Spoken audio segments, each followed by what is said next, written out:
Good evening, everyone, and welcome. Thank you all for joining us tonight for this important Montclair Board of Education Candidates Forum. My name is Jennifer Escobar, and it is a privilege to help open this event as we come together to hear directly from the individuals who hope to serve our schools, our students, and our community. We are honored to have Linda Cow, our moderator this evening, and also the president of the Montclair PTA Council, who will be guiding tonight's conversations with insight and fairness. This forum is made possible through the support and collaboration of several community partners. We would like to acknowledge and thank the Montclair PTA Council, Montclair NAACP, Montclair Civil Rights Commission, Montclair CPAC, Special Education Parent Advisory Council, and Out Montclair. And we also want to give a very special thank you to Principal Major Jennings and Assistant Principal Nisha Gandhi for graciously opening Buzz Aldrin Middle School to us and providing the space for civic engagement. Yeah. Tonight you will hear from our Board of Education candidates, Yvonne Bucknight, Booknight, Chrissy Thomas, Milt Horowitz, Sean Long, and Carrie McMahon as they share their priorities, values, and vision for Montclair's public schools.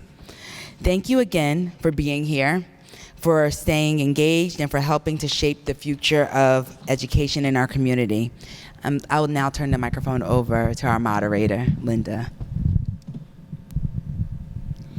Thank you, Jennifer. I wanted, before we get started on our forum, just want to acknowledge that today was a really hard day for many of our educators and today was a really tough day for many of our educators. Many of you may be aware that notices about impact for reduction in force went out today.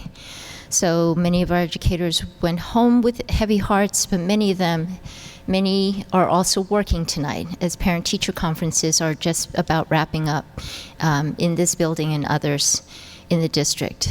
So I just wanted to acknowledge that we are holding our teachers in our hearts today.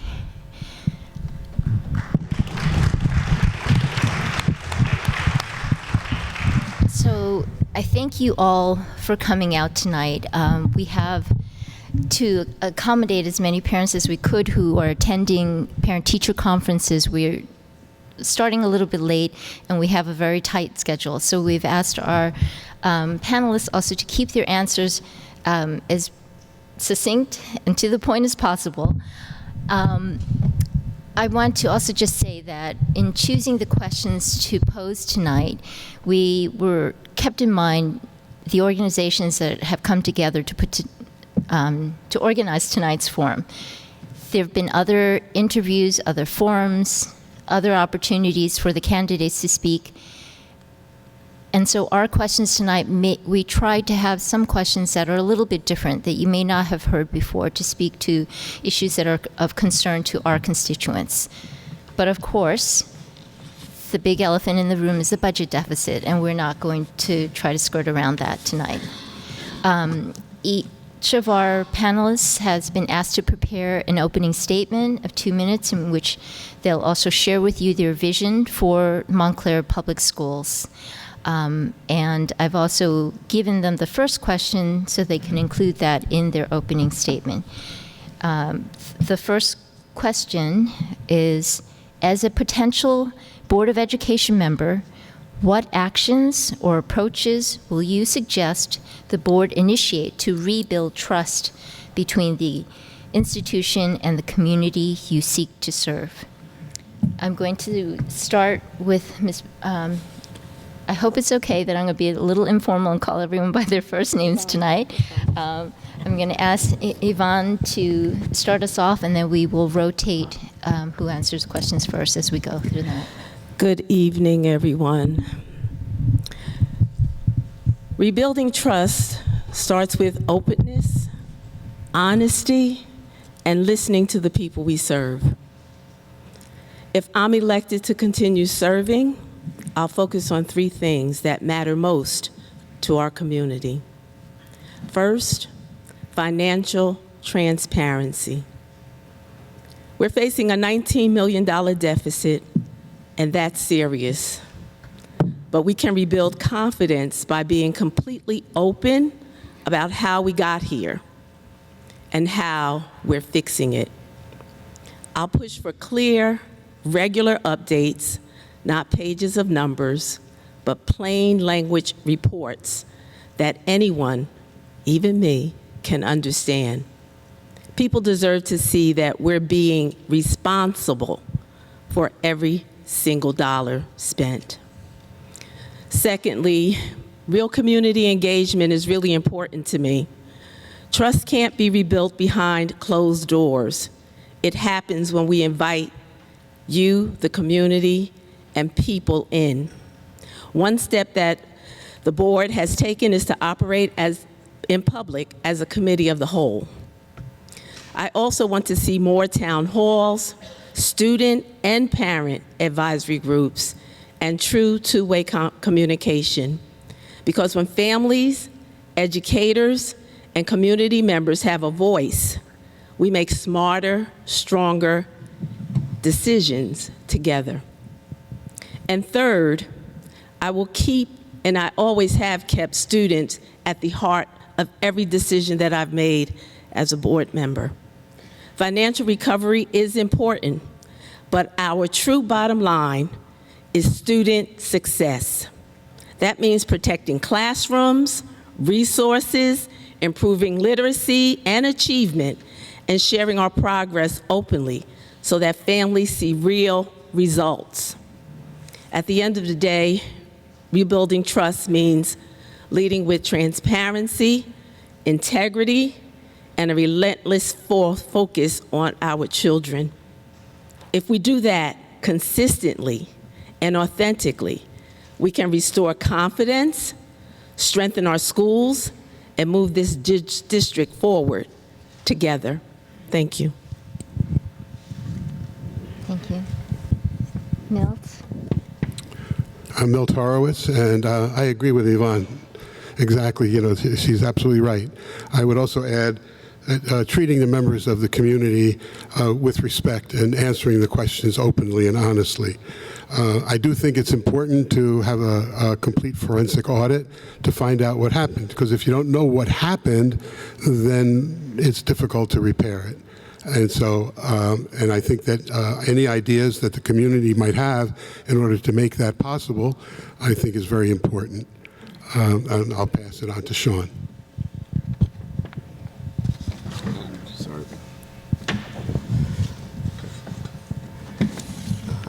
Okay.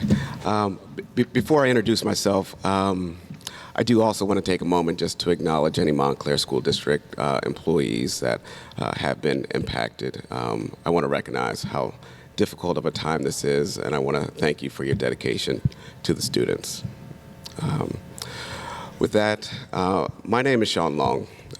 So I'm a business executive. I serve on the board of the Montclair YMCA, and I'm a dad. But again, I'm not here for my kids.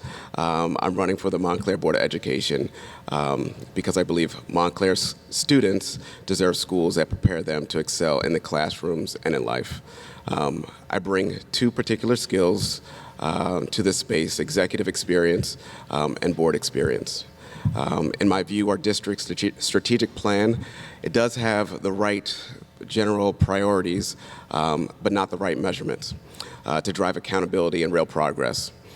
Strategy without metrics will not deliver the outcomes for our kids and for our families. We talked a little bit about the budget already today. Again, for too long, we have kicked the can down the road. We cannot continue with these short-term patches and fixes. We need to address the long-term structural work in the budget that aligns every dollar to student learning and classroom support. It's really important we start to have a clear plan to address that structural issue in our budget. In this mess, we also must not lose focus. High-quality instruction, safe schools, and honest communication with the public are really important. Consistency will be the key to building trust. Again, I'm running to champion student achievement, bring transparency to our finances, and ensure we hold ourselves accountable. Thank you.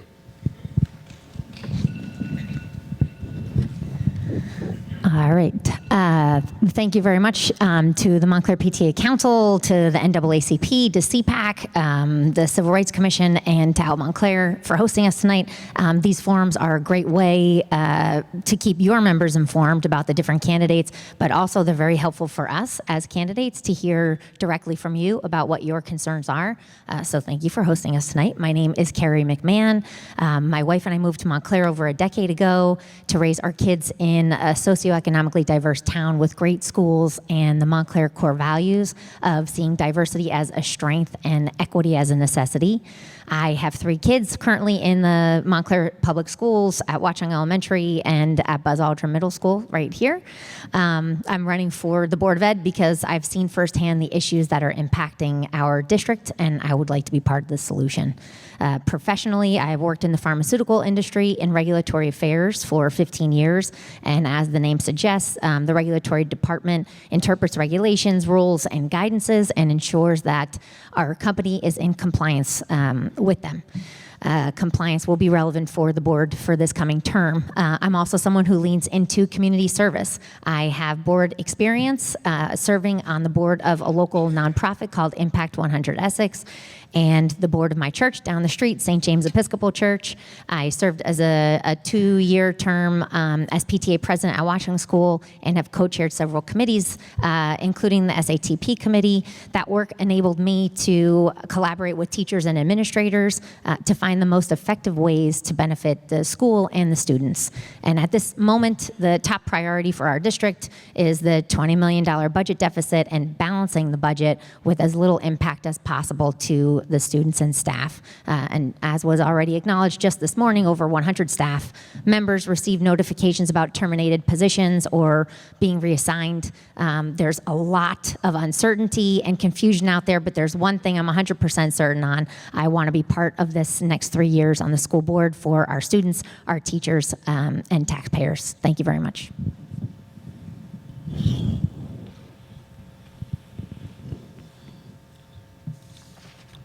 I also want to start off by acknowledging that today 100 staff got their notices, and it's heartbreaking.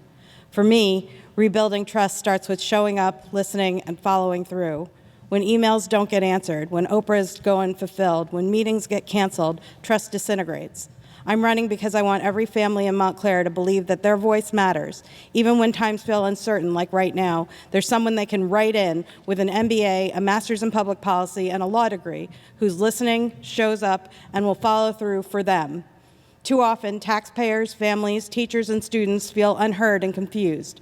That's not Montclair. As a board member, I'll advocate for clear public communication as our modus operandi, publishing plain language summaries of board actions, holding community forums, and ensuring parents and staff have meaningful opportunities to give input before decisions are finalized.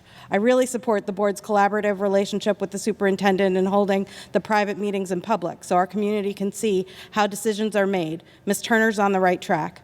I know this district. I went to school here, K through 12. I understand what makes it special.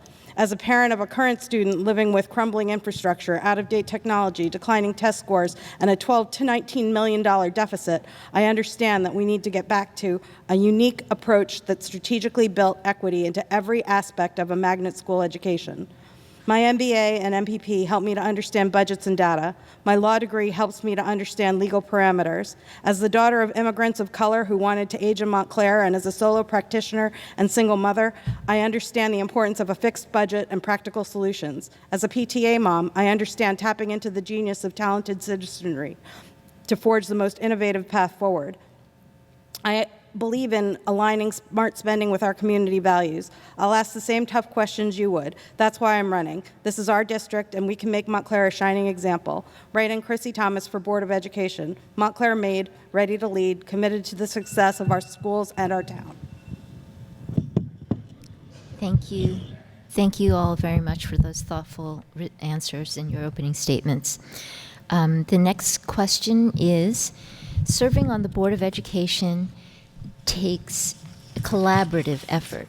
Collaboration requires board members to work with the superintendent, your fellow board members, and community stakeholders to ensure the board is serving the community appropriately and successfully. What experiences or expertise do you have that prepares you for this type of collaboration? And I'm going to ask Milt if you would start us off on this one. I've served on several boards previously with Peace Action and the World Fellowship Center, primarily dealing with finance. And on the board, it's an intricate dance between finance and curriculum, because curriculum depends on the money, and how the money is allocated defines the curriculum. So in order to be able to get a majority of the board online, I believe I can have an influence to present my ideas and be willing to compromise, as it takes, as I said, 5 people to be able to make these kinds of changes. So one person can't do this alone. Thank you.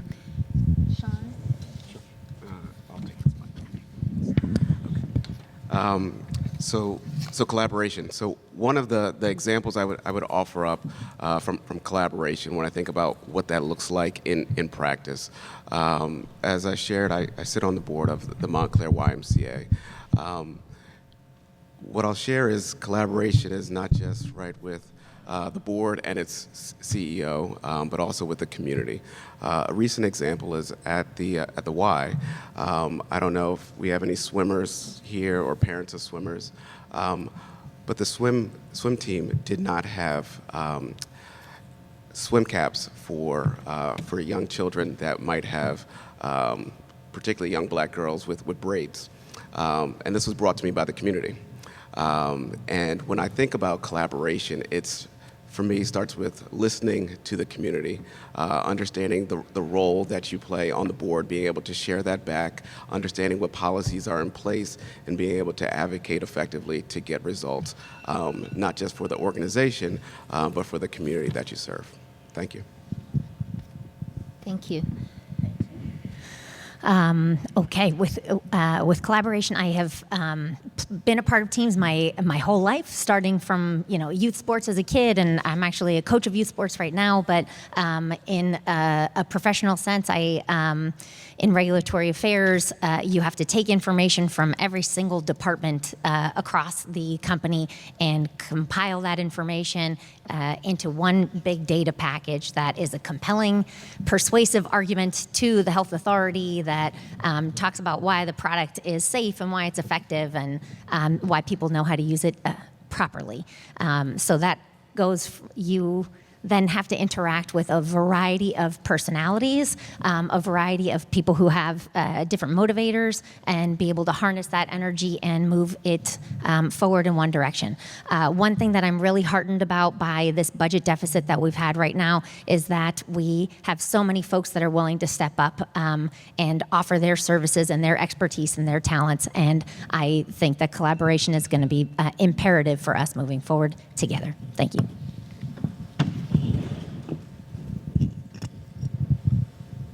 I'm a coach, I'm a mediator. I've always been someone who fights for justice, for transparency, and for truth. I've never been one to follow the herd or to go along to get along or who stays silent when I see something amiss. I promise to speak up, not shut up, because that's who I am. At this singular moment, my personality might be even more important than my deep connections to the Montclair schools and my professional experience.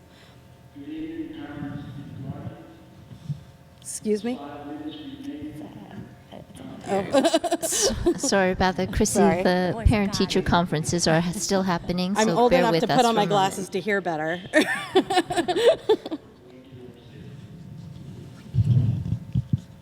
But I can work with anybody, and I will work with everybody to try and make the Montclair schools everything that they should be.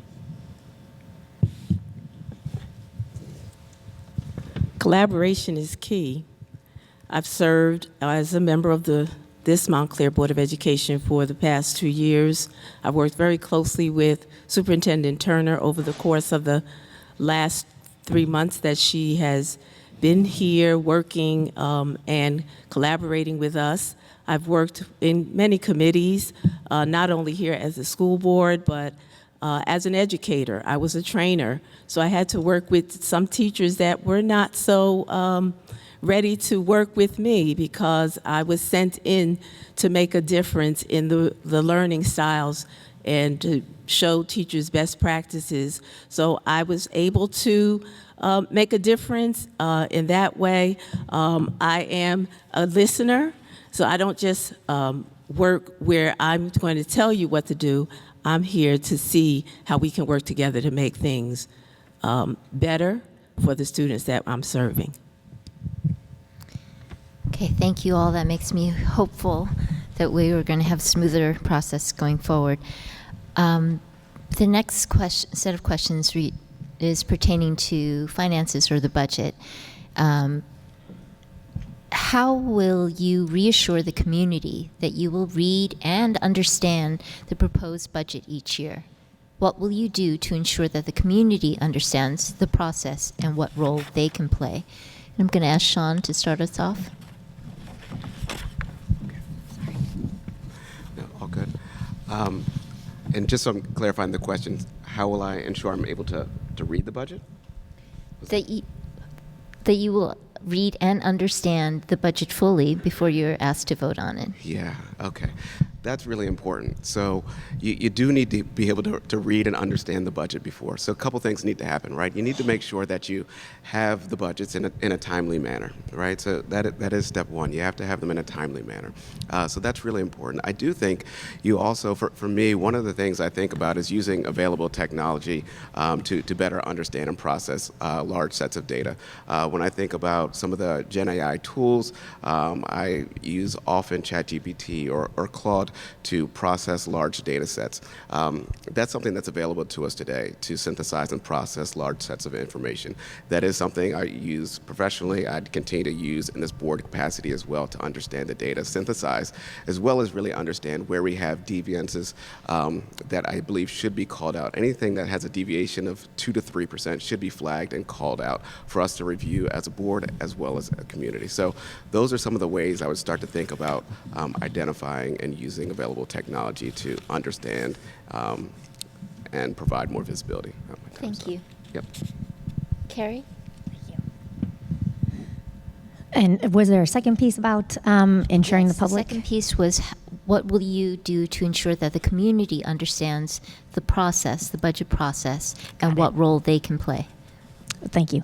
There was a Budget 101 that kind of a presentation that was offered a few years ago, I want to say, and I think that type of presentation or community forum would be very helpful. We have a lot of eyes that are on the budget right now, and everyone is very engaged. It's hitting us in our most important places with our kids and in our wallets. So I think that we have a lot of people who are very concerned.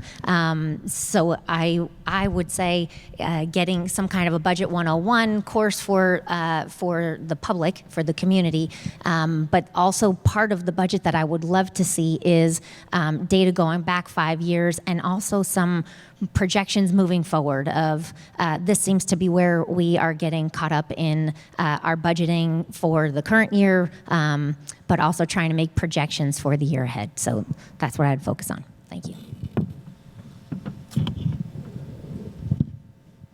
I think we need to know how we got here. There's been a lot of blame shifting from those who've seen this disastrous situation unfold under their watch and no explanation as to why we should trust them again. We need some form of forensic audit. Otherwise, we're doomed to repeat the past. You can't just have a little bit of transparency. You have to tell people the truth within the limits of the law, even if that truth is not what people want to hear. We need a shared vision for what we want, and the last thing we need right now is for decisions to be made without community input. I'll ask the public for their help in making creative decisions about what to do, just like we did when we faced the challenges of segregation. I'll work with our insurance companies to see if there's a way to make a forensic audit happen for free as part of ongoing litigation. I'll scour the budget with my fellow board members and the superintendent while also making it a priority to reach out to all the stakeholders in the community. These stakeholders include parents, teachers, those who work in central office, nurses, security staff, etc. I would encourage working with the unions to cut costs because insurance and benefits are going up faster than our taxes. We know exactly where we are. Once we know exactly where we are, we can work with the stakeholders to find out what's necessary and what's not. Moving forward, we'll make spending more transparent and deliberate, not just reactive. Thank you, Chrissy.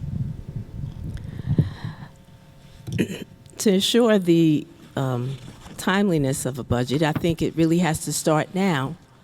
You can't wait to the last minute to review the information that's before us. It should take 6 to 8 months to deliver a balanced budget. And so it's important that we are not waiting to the last minute. That's one.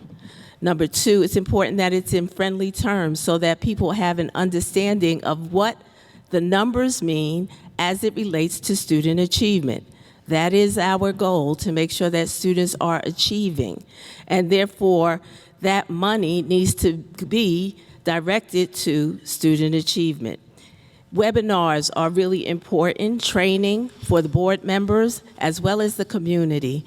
Those are the things that I will stand behind if I am reelected for the Board of Education. Thank you. The town has its assets and liabilities. It's very much like your home and how you budget. You have liabilities and you have assets. You have income and outflow. And that's exactly what the board has to deal with. The number of students, the number of staff, what the salaries are, what the maintenance costs, all those things have to come into play. And also what happens if something unintended happens, or something like that.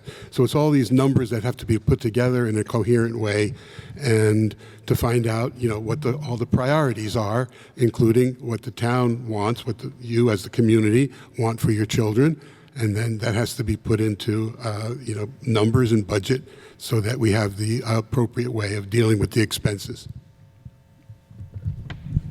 Thank you. Our next question.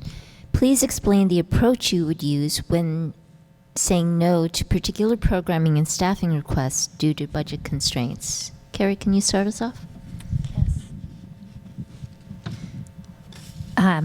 The approach to saying no. Okay, well, I think one of the very exciting things about this time that I mentioned in my last answer, but 1 minute is short. We got to fit a lot into just 1 minute. So I'm going to talk about it a little bit more here, but is the formalization of an ad hoc citizen advisory committee. So I think that there are other New Jersey towns that they form this kind of advisory committee group. It's made up of residents of the town that have expertise and talent in a specific area, therefore acute short-term challenges that the district is facing. It's not meant to substitute for long-term areas, but this type of committee, I think, would be incredibly valuable in getting community partnership, in rebuilding trust, in increasing transparency, and increasing communication. I think that you need a very good justification for why you would say no. I think you need some data and some numbers because the community is going to have a lot of pushback on things that are special and near and dear to their hearts. And my time's up. A minute is over already. I understand that part of my job is going to include saying no. We see where saying yes got us. I'm fully prepared to say no and to understand that people are going to be upset about it. The situation is extremely upsetting, and many people are going to be hurt due to past mismanagement. I can handle saying no, and I can take the blame. I can also read, I can count, and I can budget. I'm good at it. The well-being of our children and the affordability of our town are at stake. We don't just say no willy-nilly. We use data-driven facts, and we make choices based on what works, not what we think works. Saying no is not easy, but it's important as a board member to look at the wants versus the needs and make sure that that is aligned with the strategic plan. And so when we talk about saying no, you have to listen. The community does have concerns. You have to listen to all stakeholders, that being admin, students are very important. Their voice is, I think, the most important because they talk in different ways. They talk not only out loud, because they'll talk to you and tell you just what they are feeling, but also data is very important to make sure that you have that as at the forefront of every decision that's being made as a board member. I think it's just have to be truthful about what the circumstances are, and that if you have to say no, or you have to, you can say yes. It just depends on what resources you have, and take into consideration all the parties that are involved, including students, salaries, of teachers, and all that comes into mind. So we have limited resources, and so you have to say no to some of the things. So what I would offer is you start by looking at the impact to student outcomes. Then you'd look at the financial trade-offs, and finally you'd communicate clearly with the community. Would be my approach. Thank you. Our next question: even if the two questions posed in the special election pass, the district must The district must make strategic cuts and identify possible district revenue sources to achieve financial sustainability. What ideas do you have for cuts and potential revenue sources that can help guide Montclair Public Schools towards a more fiscally sustainable future? Chrissy, will you start us off? Sure. Unfortunately, at this moment, we first have to get back to basics, balancing the budget, figuring out needs versus wants, not settling for mediocrity. With the current budget shortfall, we're at risk of losing the magnet system entirely. To me, it's irresponsible to talk about all the wonderful programs we can launch or continue, like our restorative justice program, when these are sure to be cut. Our focus right now needs to be on financial stability, and this focus will sadly continue for all 4 years of my service because of the crater that we've fallen into. I'm not rich, and I want to stay in Montclair, but it's hard. And I think that we all need to, well, that's enough.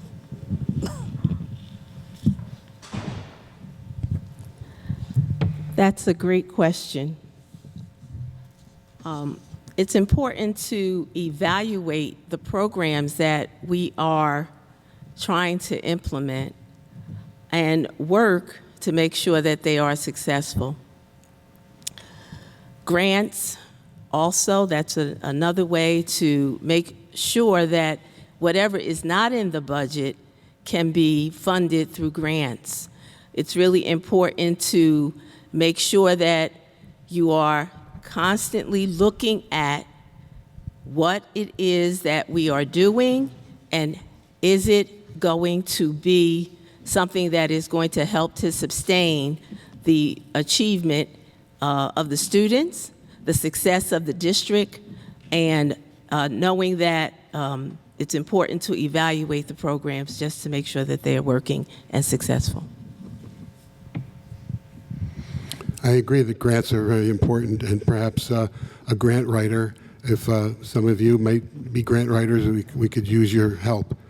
I think the most important part for me would be to examine it from the top down and see where the administration might be top-heavy, and eliminate some of the positions that might be unnecessary at this point.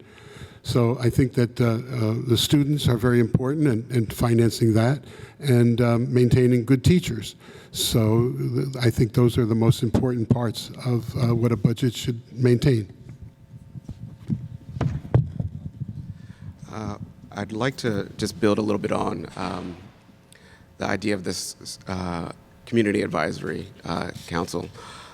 One of the things I would share is I do believe there is an important opportunity to identify, evaluate, and recommend strategies to generate sustainable non-tax revenue in the Montclair Public School.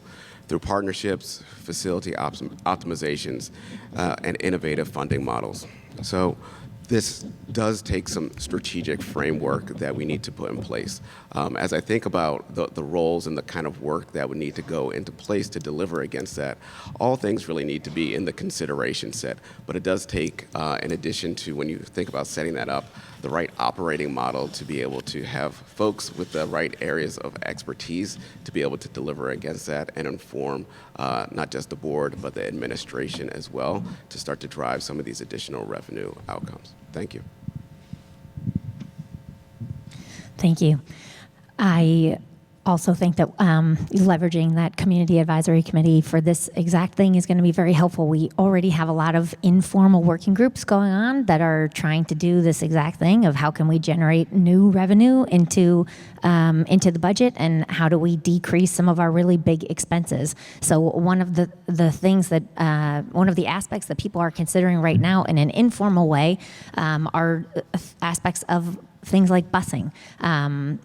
Perhaps we should own our own fleet of buses. Perhaps we should consider optimizing the bus routes. Let's talk about how we can reduce some of those costs. I think it's a $15 million cost this year is busing. So finding ways to reduce some of those expenses would be helpful, along with generating new revenue like sponsorships and donations. So formalizing that would be great.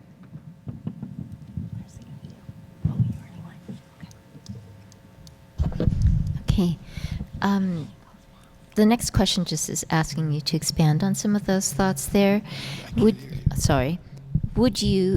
changes would you support in board policies pertaining to corporate sponsorship, gifts, grants, and donations to expand grants and donation opportunities for classroom educators?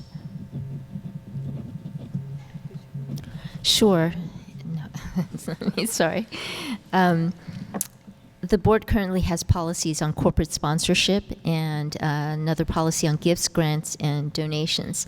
Are there any changes that you would recommend in those policies or practices to identify more opportunities for sponsorship and grants, specifically for classroom teachers?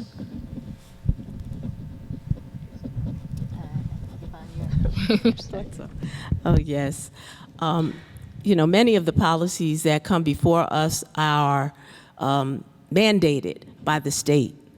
However, I believe that it is important to recognize that there are ways that if we can work together as a community to try to overcome some of those policies, take a really good look at that. That is a mandated policy, not only here in Montclair, but across the state of New Jersey.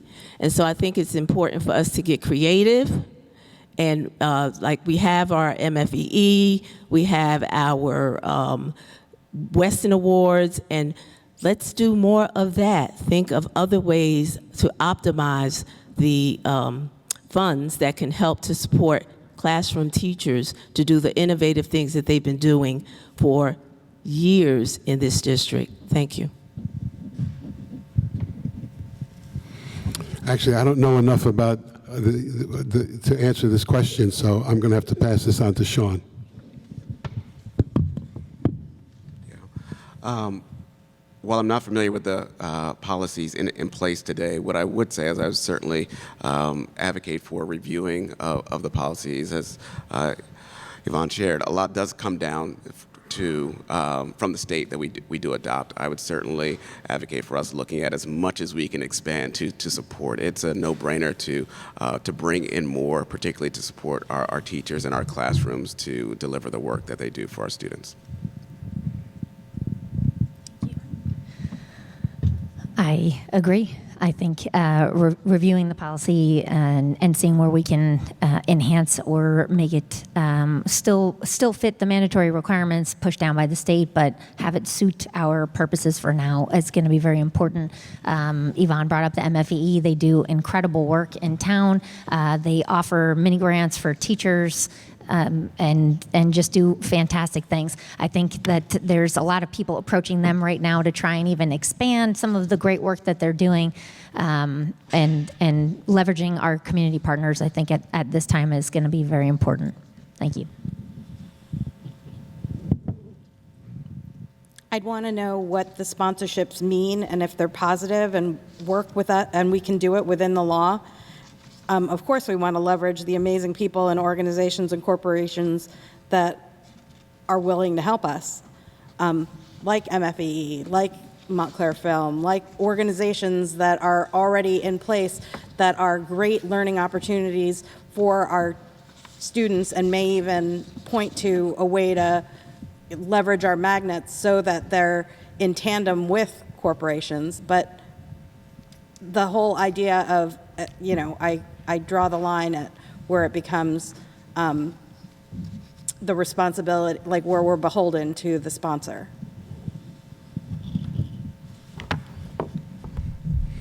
Thank you very much.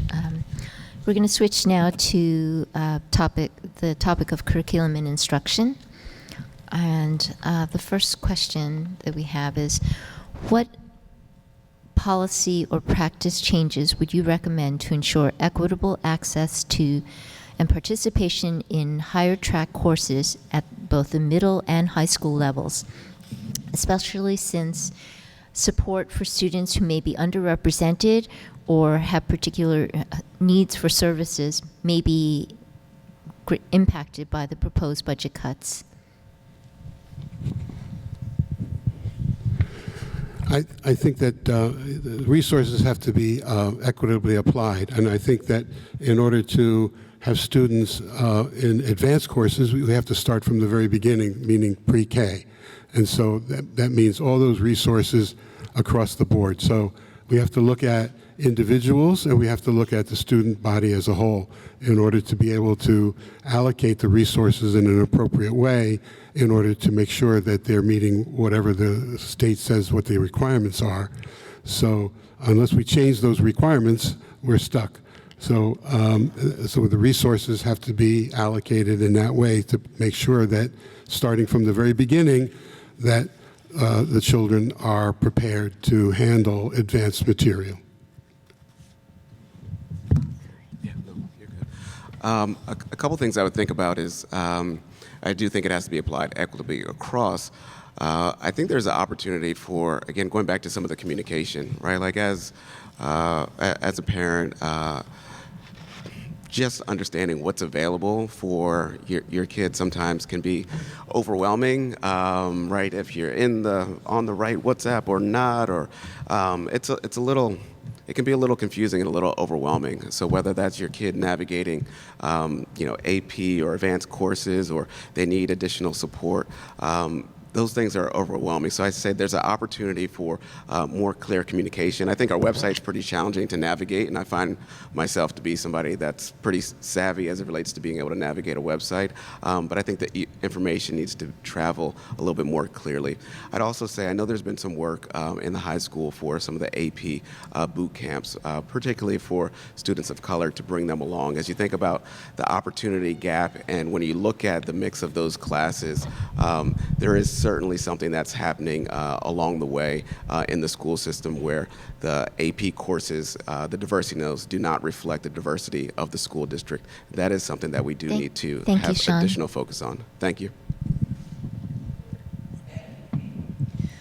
I think our magnet system has an emphasis on equity. We have already some Board of Ed policies that are regarding the equity and making sure that we have equity across schools in the district. So when it comes to the technology, I would say that it's not just what tech that we have, but it's also how it's used across the schools. So I think that something that could be leveraged a little bit more is the communication of sharing best practices of what teachers are seeing and how they can share that along with their fellow teachers at other schools to make sure that it's not unique to one particular school, but that we have a consistency across the district.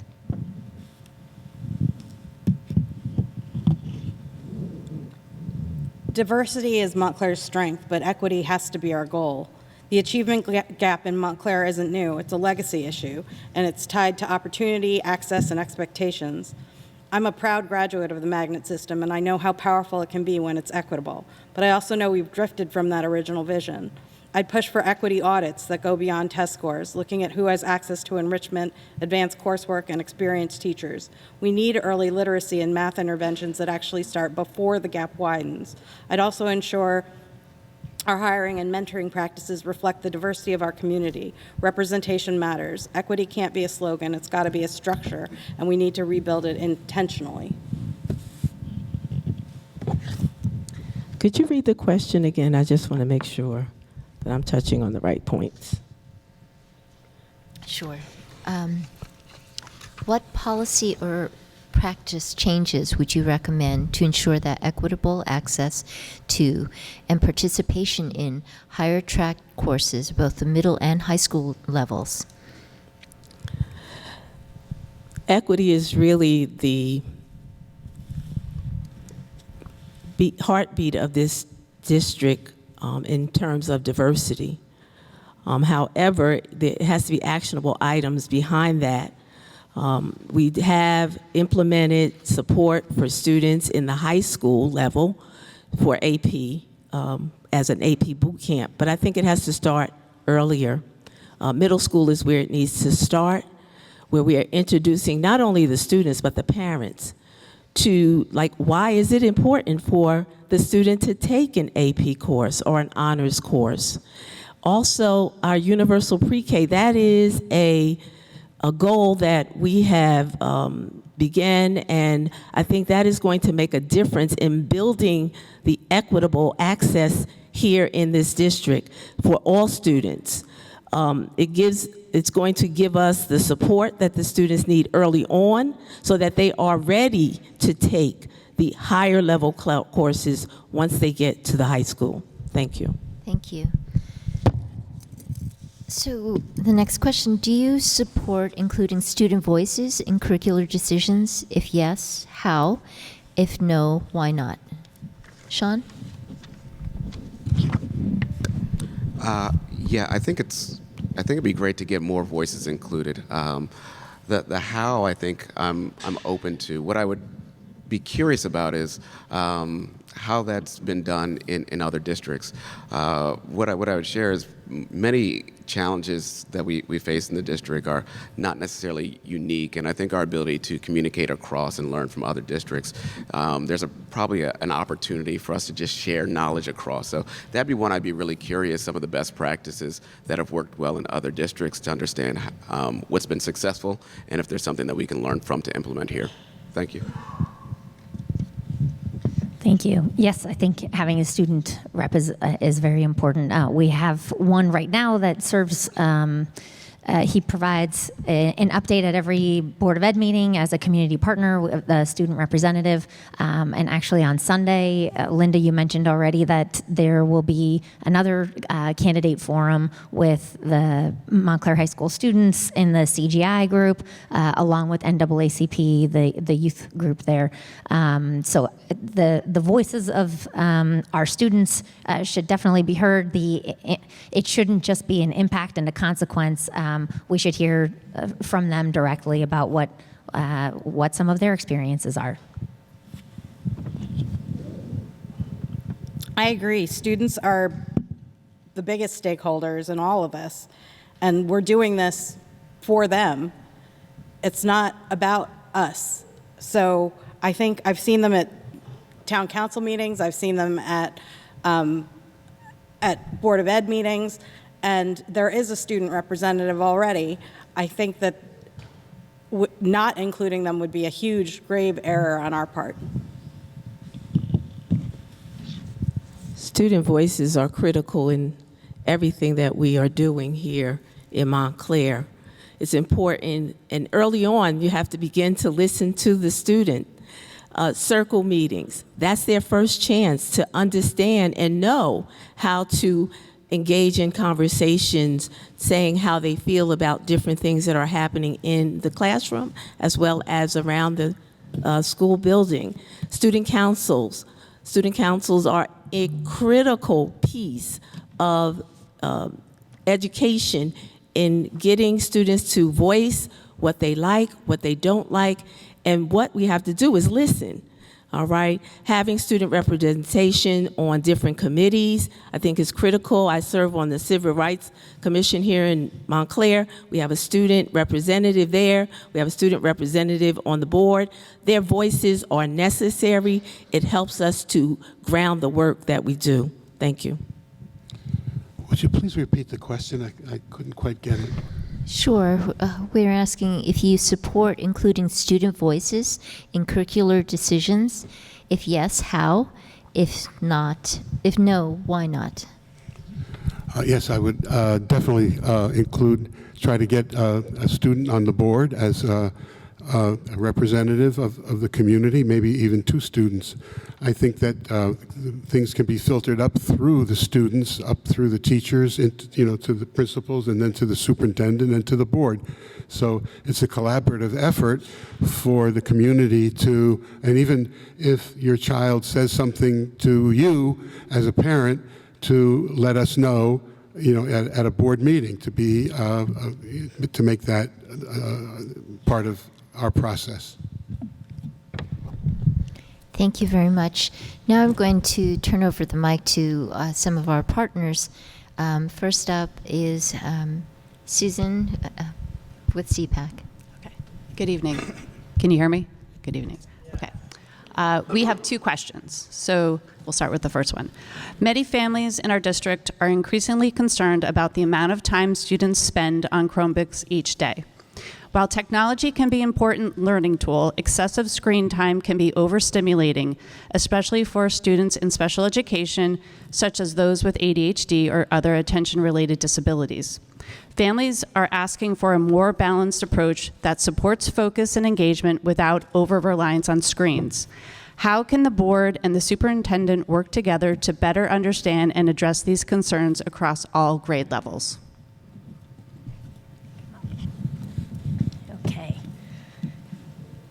How can this, all right, let's see, to address it across all grade levels.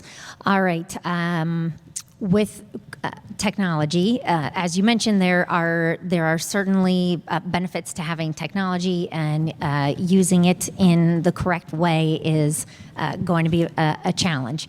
Overuse of the technology, overuse of the Chromebooks, overuse of screen time can be very disruptive for not just special ed students, but all students across the board.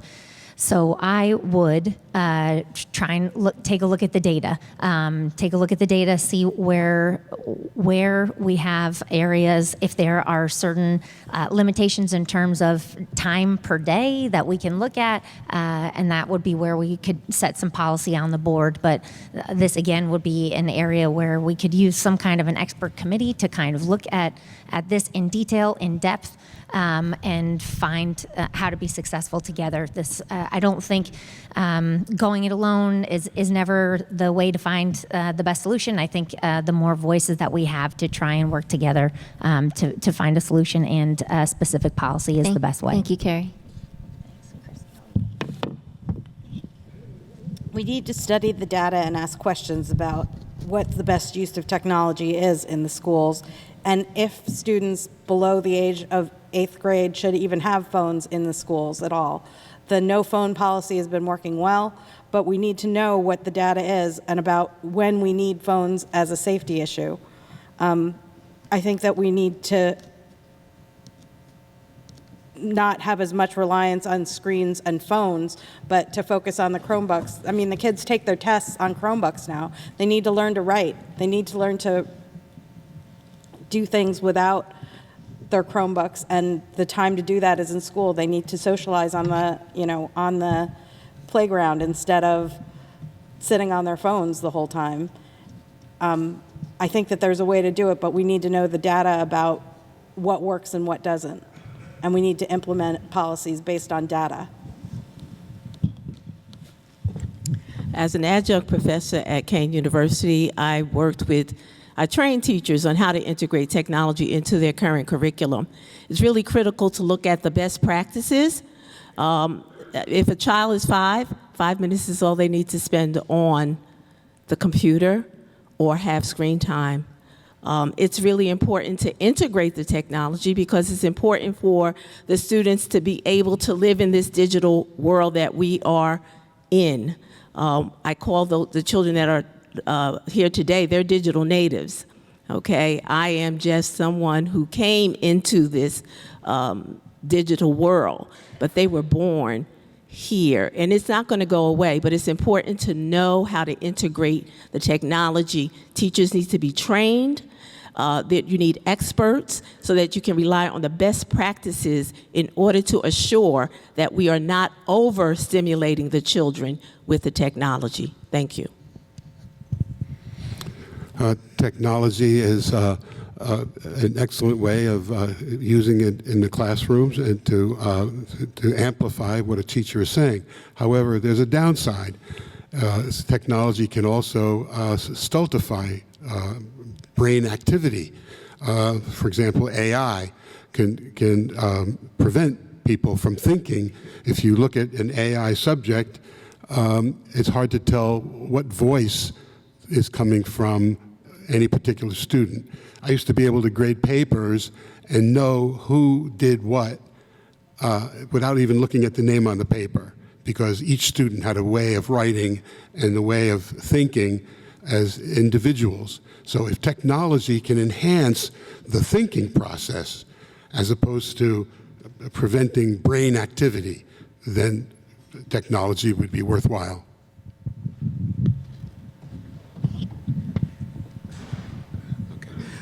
One of the things I think about is, we're not seeing the academic outcomes for the students that we'd like to see right now.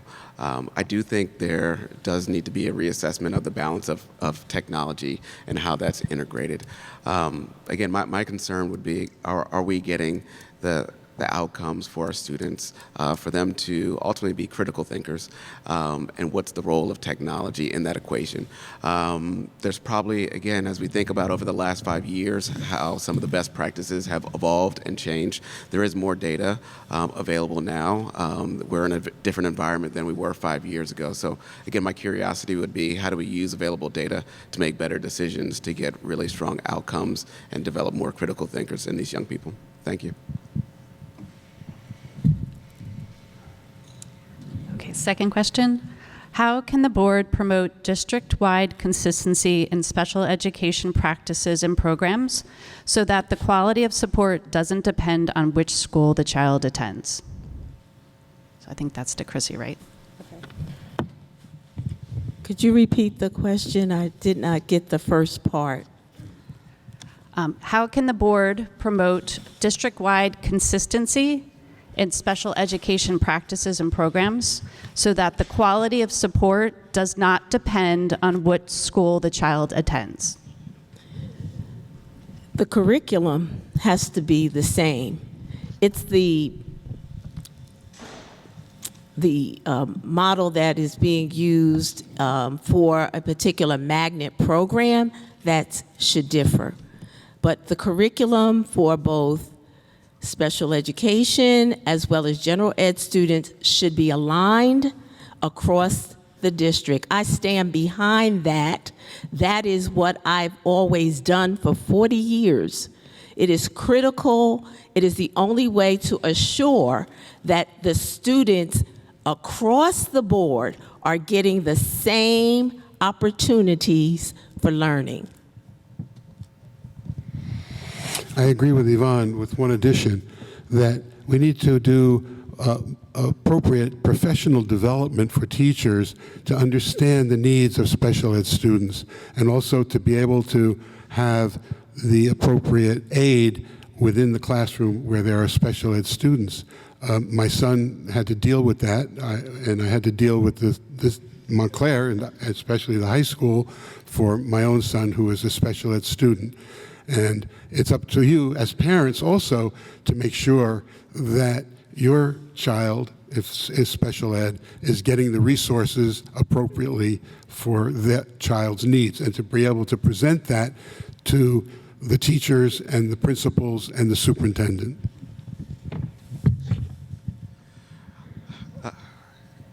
there's an opportunity for more consistency. I think when you talk to folks, throughout this community, it varies pretty a lot from building to building, teacher to teacher experience, kid to kid, even with this.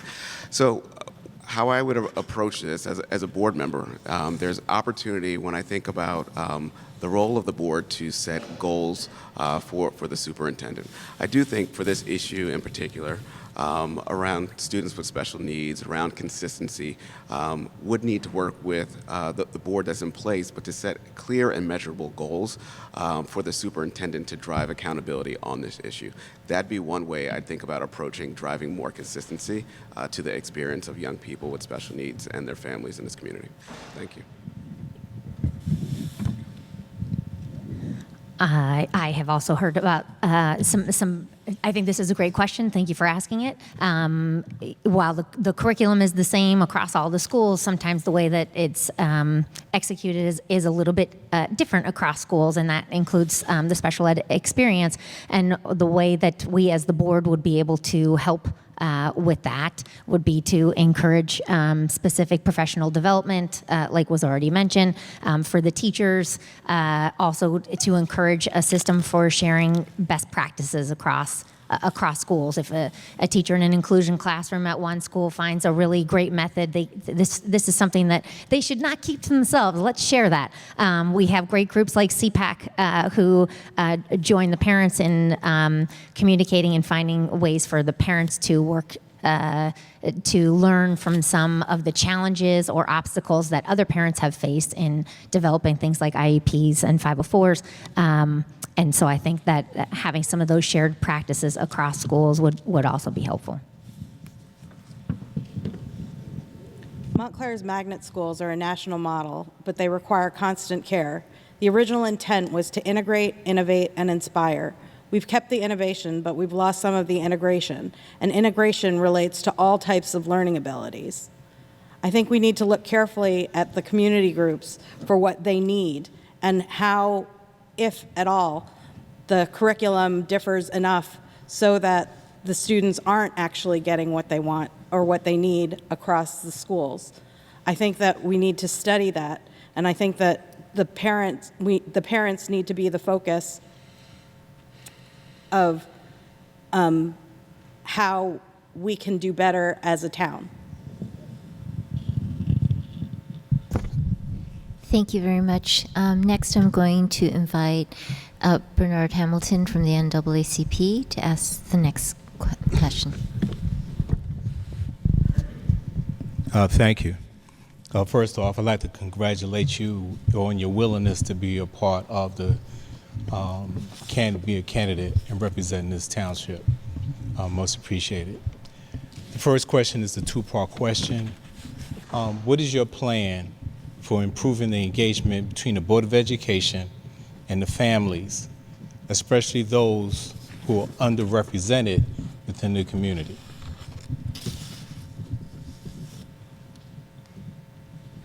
Should I start? I'm going to ask since Chrissy. I missed it Would last you time? start this first? Thank you. Okay.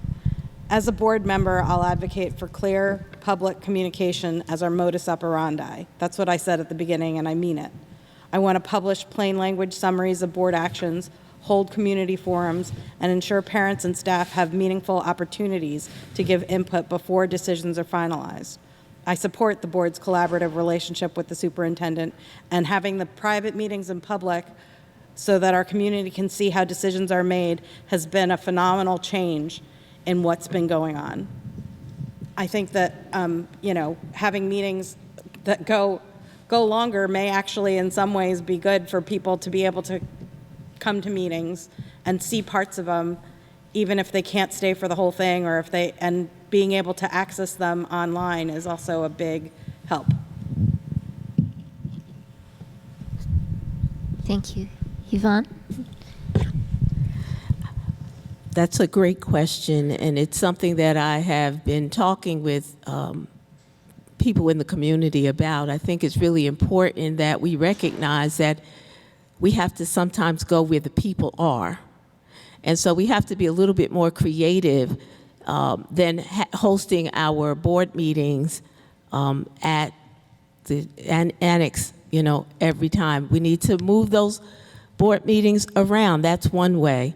Also, think about small community engagement conversations at NAACP meetings, at the Civil Rights Commission, having the superintendent speak at at churches, synagogues, temples. Sometimes you have to meet the people where they are, and I think it's really a critical time for us to do that.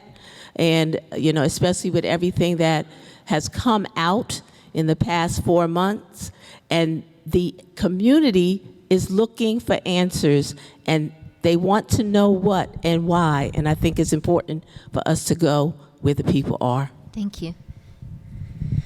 I agree entirely with what Yvonne said, that it's up to the community. There are about 70 people here in the room. Why aren't there 150 people?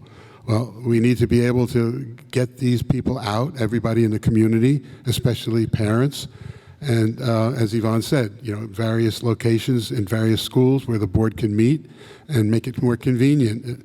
These meetings should not stay, until midnight, 1 o'clock in the morning. We could start a little earlier, perhaps, on some days, or perhaps even have weekend meetings when people are more available. Yeah, Milt, I agree. We don't need longer meetings. Oh man. But we do need more accessible meetings. I think that's really important, and on a couple different dimensions, right? So you think about right, the location of the meetings, the time of the meetings. I do think the duration of the meeting does, in some ways, translate to accessibility. Folks right now have a lot going on at home and in life and do not have a lot of time. One of the hypotheses, I believe, for more folks not being out here tonight, folks are busy. So how do you meet folks where they are with communication? So, right, if they're somebody we have to think about email, whether it's through social media, all the different various platforms to be able to reach and communicate to folks. Then I'd say you also need to be able to distill the meetings and use, again, available technology to start to summarize these meetings and make them digestible for folks so more folks have access to the meetings. We do also need to meet folks where they are. We know we have some very strong community partners that have relationships with these folks in the communities, and making sure their voices are represented at the table, and then making sure that we are listening to those voices and engaging with them appropriately. Thank you. Yes, meeting people where they're at is very important. Varying up the locations will be very helpful. The time of day, even perhaps the committee of the whole will be very helpful in increasing transparency because the meetings will take place in the public. But as Superintendent Turner has said, those meetings are not with the public. They are in front of the public, but not with the public. It's a conversation that we kind of get to be flies on the walls for. So one thing that I really like that Superintendent Turner is doing are holding these town hall meetings. So she's had town hall meetings on the budget updates, and then just last week she had one on the bond referendum update. And these forums are a lot more conducive to some back and forth dialogue. It's not just a one-way conversation where you ask a question or you share a concern and then there's silence from the Board of Ed and the superintendent. But with these town hall meetings, the forum engages a lot better.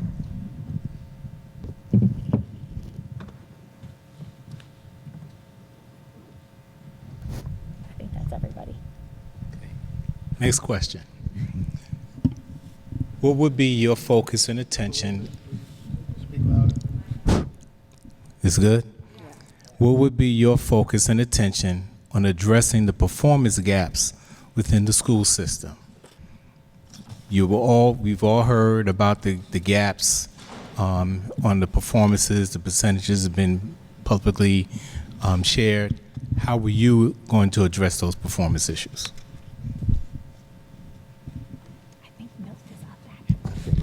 I think we're up to Milt. Would you start us off on that? Mm-hmm. The achievement gap, that's a good question. I really think that it's from the bottom up. Teachers, the superintendent needs to make sure that the teachers are adhering to the curriculum in an appropriate way. in dealing with various students and making sure that the teacher relays information about their students to the appropriate person in guidance and so forth, so that where a student is struggling, to be able to get that person, that student, the additional resources that are necessary to make sure that he or she is achieving at the appropriate level.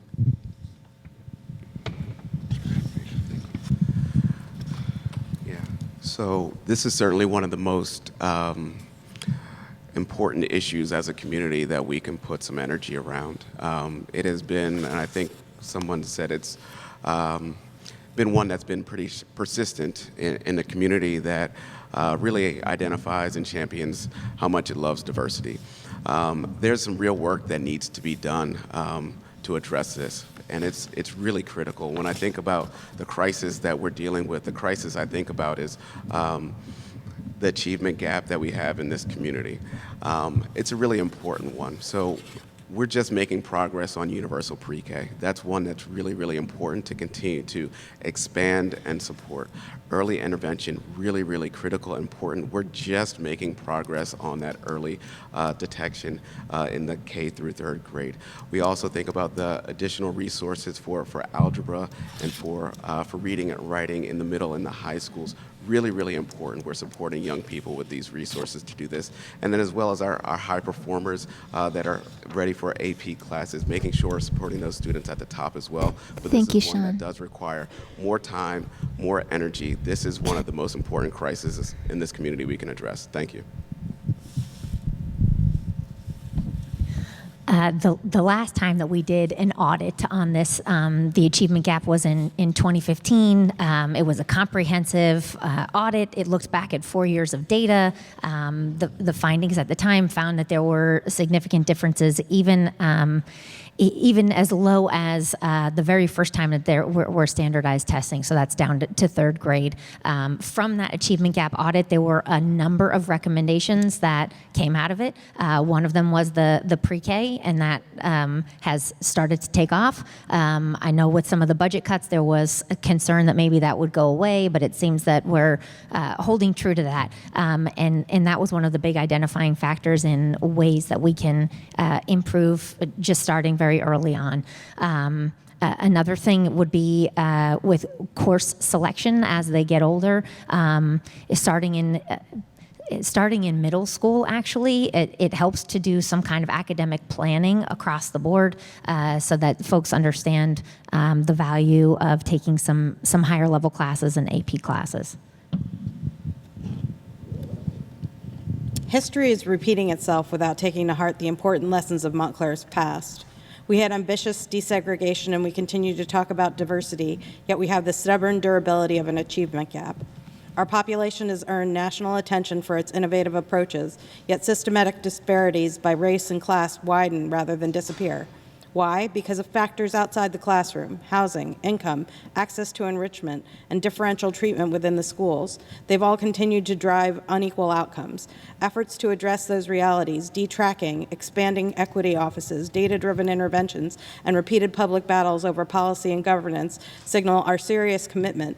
However, these efforts also underscore how politically and socially fraught corrections require long-term coordinated actions across the schools, families, and municipal systems. Montclair's history since 1974 shows that diversity alone is not a remedy. Without sustained, systematic investment in equitable resources, culturally responsible instruction, and targeted early grade supports, the promise of integration will remain unrealized for the district's most vulnerable students. We have to do better by tapping into the genius of the community once again. I'm living proof that our magnet system... We are running a little over time, so I'm going to ask you to try to keep your answers succinct. Thank you. 15 years ago, there was a study, and I can say that I know that as a board, we are committed to assuring that we make attempts to close that opportunity gap. There have been systems in place. Professional development has been ongoing during the time that I've served on the board. The multi-tiered system of support is being implemented. Teachers have been trained We have curriculum support teachers that have been trained in that method. And so I think we are beginning to address it. Do we have more work to do? Absolutely.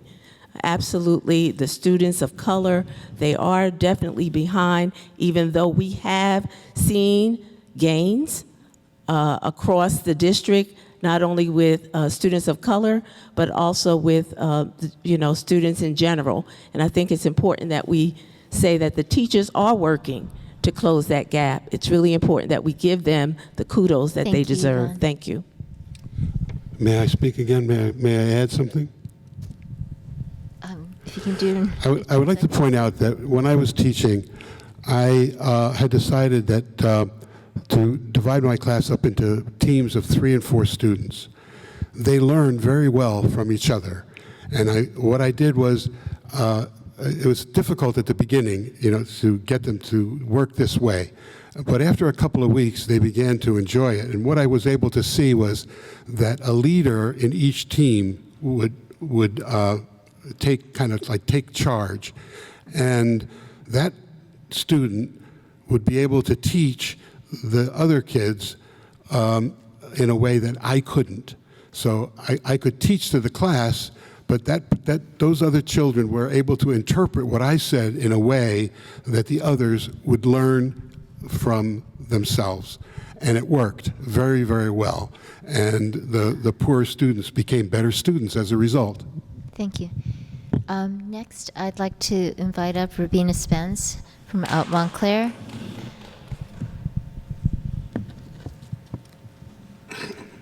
Good evening, everyone. I have a question that I'm going to read slowly because it has some numbers in there and government policy numbers. Please describe your understanding of New Jersey District Policy 5756 that aims to protect trans, non-binary, and gender non-conforming students, and New Jersey law against discrimination, NJLAD, which prohibits discrimination based on gender identity or expression in schools, along with the New Jersey Anti-Bullying Bill of Rights Act. Please explain why you are or are not committed to upholding these policies and laws, and that the teachers and administrators do so as well. Sean, will you start us off? Yeah, I fully support upholding those that policy. I'm not familiar with that policy in specific, but it really is for me important to make sure that all kids in the school district are safe in the schools, full stop.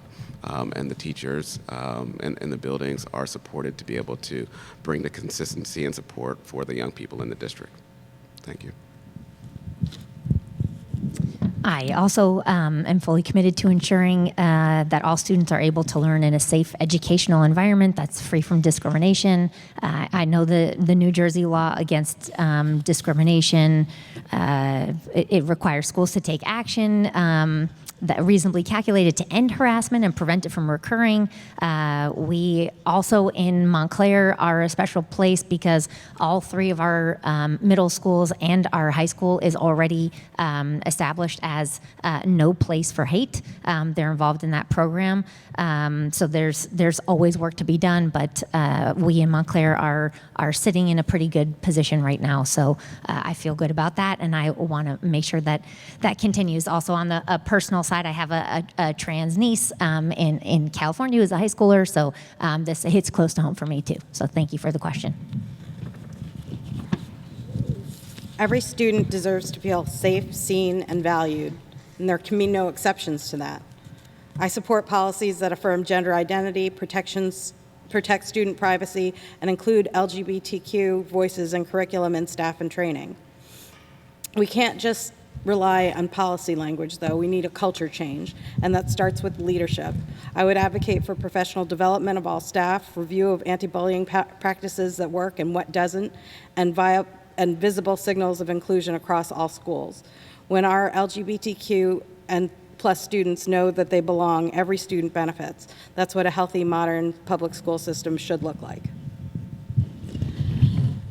Every student deserves to feel safe and valued in any place near or in a school building here in New Jersey. And when they are not feeling safe, they should feel that they have someone to report that information to. And we should act on it. Every person is a human being, and it is important for us to treat one another with kindness, with love, and with respect. And this is the curriculum that we should be formulating and making sure that when they come to school that they are feeling safe and valued and able to be whoever it is that God has made them to be.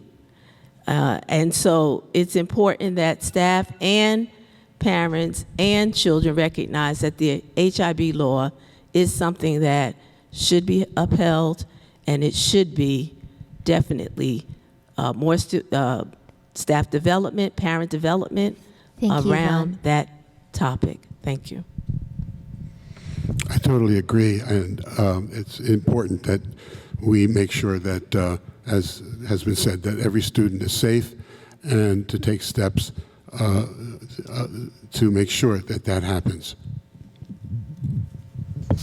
Thank you. And next, I'd like to invite up Madeline Gale, Commissioner of the Civil Rights Commission. Hi. My question also is about safety. What policies and actions do you propose to positively impact student safety, especially in light of potential cuts to staff charged with student safety, such as operational aides, nurses, school counselors, and restorative justice teachers? What actions do you plan to advocate for to maintain and improve safety in the schools? Students need to feel that they are safe in order to have a learning environment that can be positive. So I think safety in schools is extremely important. We will, depending on the way that the budget vote goes in December, we may or may not have some of the reductions in all of the things that you listed. But it does appear that cuts are coming, and we would need to be really thoughtful in how to ensure that we can have safety across the way, whether that would be the Board of Ed outlining specific professional development that might need to happen if those positions are cut and staff needs training that hasn't been assigned this kind of task in the past, then this will be something that they would need to be able to do in the future. Safety is incredibly important. Students don't just need to feel safe, they need to be safe. And there are minimum basic standards that need to be followed in all of our schools, including having a nurse, not in every school, but at least a district nurse, so that, and properly trained people so that we can deal with emergencies of all types. Nurses, operational aides, RJ teachers, and people in general who provide the safe and welcoming experience here in schools are necessary. It's important that we recognize that without them, students will feel unsafe. And so it's really important that as we begin to think about cuts, that we know that cuts are not going to be able to make the grade that is necessary for the students to feel safe. So it's really important that as we move forward, that we think of creative ways to assure the safety of the students, whether it's nurses, no cuts, RJ teachers, no cuts, operational aides, no cuts, no cuts, no cuts.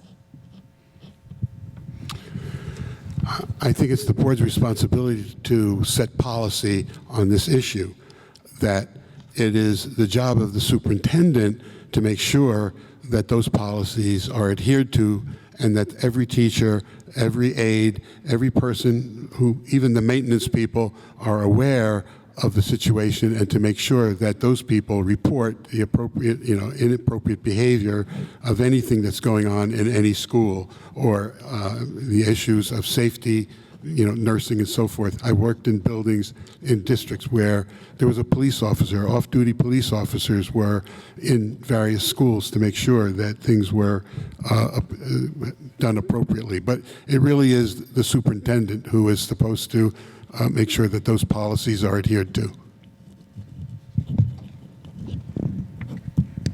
So, right, our kids can't learn if they don't feel safe, right? Like physical safety, social, emotional safety, psychological safety, all really important and intertwined. One of the reasons I think it's important, and I do think about the upcoming vote in December, for me, voting yes, yes, and prioritizing local control really important as we think about those things in our community that are really important to keeping our kids safe, and how we shape the budget cuts and making sure they're in service of making sure they deliver the academic outcomes that are also tied to keeping our kids safe in this community. Thank you. And that concludes our questions for the night. I want to recognize and appreciate all of the team members who helped put this forum together tonight. I'm going to start first with our timekeeper. Yvette Frazier's in the front, keeping us just about on time, right? And also Ted Graham, Vice President of the PTA Council, was instrumental in helping us shape the questions, formulate the questions for tonight. Melissa Thorpe is our treasurer from the PTA Council.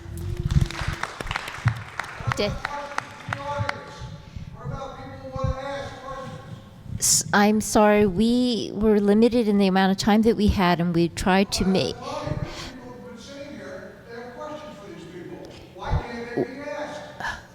We only have the time booked until 9 o'clock, and we're over that time. We did, in our flyers and in our publicity, provide a QR code. The questions that we asked were based on the questions.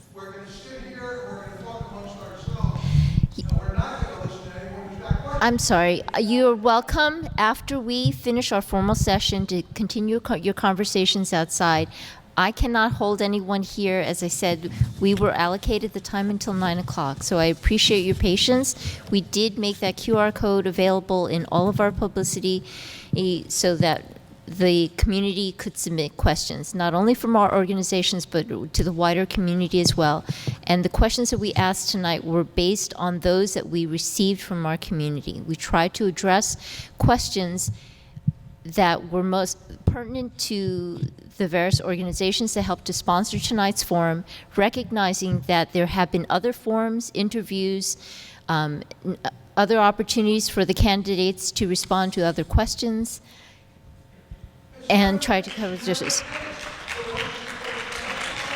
So I'm going to proceed to continue to thank other members of the team. Debbie Villarreal Headley is our immediate past president of PTAC. Mike Brown. If you want to reach out to any of us, I'm sure we're all available to answer your questions individually. I know I'll say my phone number right now. It's 201. Yeah.